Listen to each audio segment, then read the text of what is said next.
Assalamualaikum warahmatullahi wabarakatuh.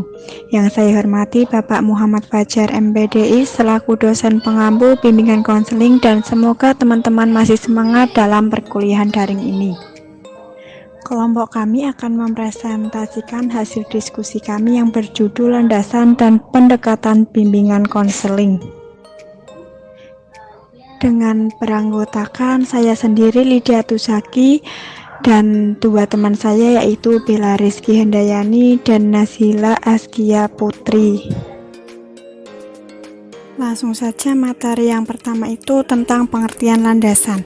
Landasan menurut Kamus Besar Indonesia mempunyai arti alas, dasar, ataupun tumpuan. Adapun secara istilah, landasan mempunyai arti sebagai suatu titik tumpu atau titik tolak dari sesuatu hal atau suatu pondasi tempat berdirinya suatu hal. Jadi, landasan dalam bimbingan dan konseling pada hakikatnya merupakan faktor-faktor yang harus diperhatikan dan dipertimbangkan khususnya oleh konselor selaku pelaksana utama dalam mengembangkan layanan bimbingan dan konseling.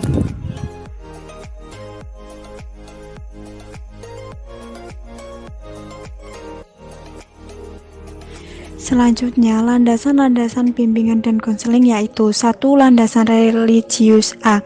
Manusia sebagai makhluk Allah. Manusia adalah makhluk Allah yang memiliki sisi-sisi kemanusiaan. B.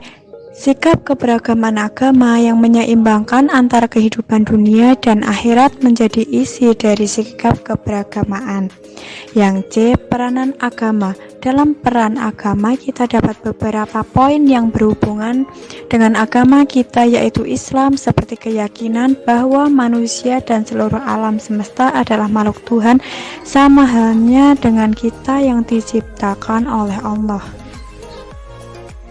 Selanjutnya yaitu landasan filosofis. Kata filosofis atau filsafat berasal dari bahasa Yunani, yaitu philos berarti cinta dan sophos berarti bijaksana. Jadi filosofis berarti kecintaan terhadap kebijaksanaan. Sigum pribadi mengartikan filsafat sebagai suatu usaha manusia untuk memperoleh pandangan atau konsepsi tentang segala yang ada. Poin yang selanjutnya yaitu landasan historis.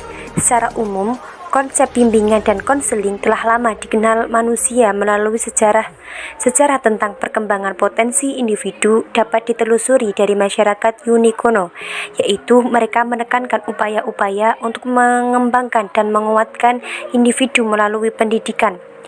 Poin yang selanjutnya yaitu poin keempat, landasan psikologis. Landasan psikologis dalam bimbingan konseling berarti memberikan pemahaman tentang tingkah laku individu yang menjadi sasaran layanan. Terkadang ada tingkah laku yang sejalan dengan norma dan ada yang jauh dari norma agama. Maka dari itu kita harus mengaitkan semua satu dengan norma-norma yang tepat dalam ajaran Islam. Selanjutnya yaitu poin ke-5, landasan sosial budaya. Kebudayaan akan bimbingan timbul karena terdapat faktor yang menambah rumitnya keadaan masyarakat di mana individu itu hidup, atau faktor-faktor tersebut seperti perubah konstelasi keuangan, perkembangan pendidikan, dunia kerja, perkembangan komunikasi, dan lainnya. Bimbingan konseling harus mempertimbangkan aspek sosial budaya dalam pelayanan agar menghasilkan pelayanan yang lebih efektif. Selanjutnya, poin yang terakhir yaitu landasan pedagogis. Pendidikan itu merupakan salah satu lembaga sosial yang universal dan berfungsi sebagai sasaran reproduksi sosial. Pendidikan sebagai upaya pengembangan individu, dan di Undang-Undang Nomor 2 Tahun 2003 tentang Sistem Pendidikan Nasional menetapkan pengertian pendidikan adalah usaha sadar dan terencana untuk mewujudkan sesuatu belajar dan proses pembelajaran agar peserta didik secara aktif mengembangkan potensi dirinya untuk memiliki kekuatan spiritual, keagamaan, pengendalian diri, kepribadian, kecerdasan akhlak mulia, serta keterampilan yang diperlukan dirinya, masyarakat, bangsa, dan negara. Assalamualaikum warahmatullahi wabarakatuh. Saya Nazila Rizky Putri, NIM 2319196. Di sini saya akan melanjutkan poin C, yaitu konseling berwawasan Islami. Model konseling Islam adalah sarana untuk mempermudah berkomunikasi yang bersifat deskriptif guna pengambilan keputusan atau petunjuk perencanaan dalam kegiatan pengelolaan konseling.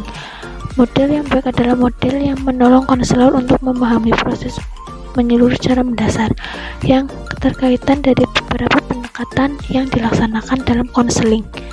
D. Pengertian pendekatan konseling.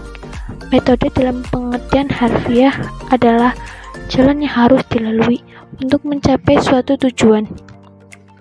Karena kata metode berasal dari meta yang berarti melalui dan hodos yang berarti jalan.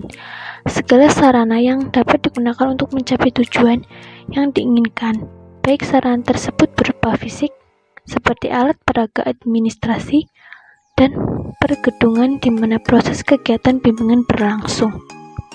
Selanjutnya, macam-macam pendekatan konseling. Yang pertama, pendekatan rasional emotif. Yang kedua, pendekatan analisis transaksional. Yang ketiga, pendekatan efektif. Yang keempat, pendekatan kognitif.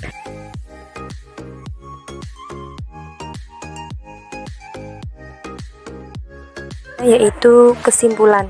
Landasan dalam bimbingan dan konseling pada hakikatnya merupakan faktor-faktor yang harus diperhatikan dan dipertimbangkan khususnya oleh konselor selaku pelaksana utama dalam pengembangan layanan bimbingan dan konseling. Ibarat sebuah bangunan, untuk dapat berdiri tegak dan kokoh tentu membutuhkan fondasi yang kuat dan tahan lama. Apabila bangunan tersebut tidak memiliki fondasi yang kokoh, maka bangunan itu akan mudah goyah dan bahkan ambruk. Sekian dari kelompok kami, kelompok 11 mengucapkan mohon maaf sebesar-besarnya apabila banyak kesalahan kata. Sekian dari saya. Wassalamualaikum warahmatullahi wabarakatuh.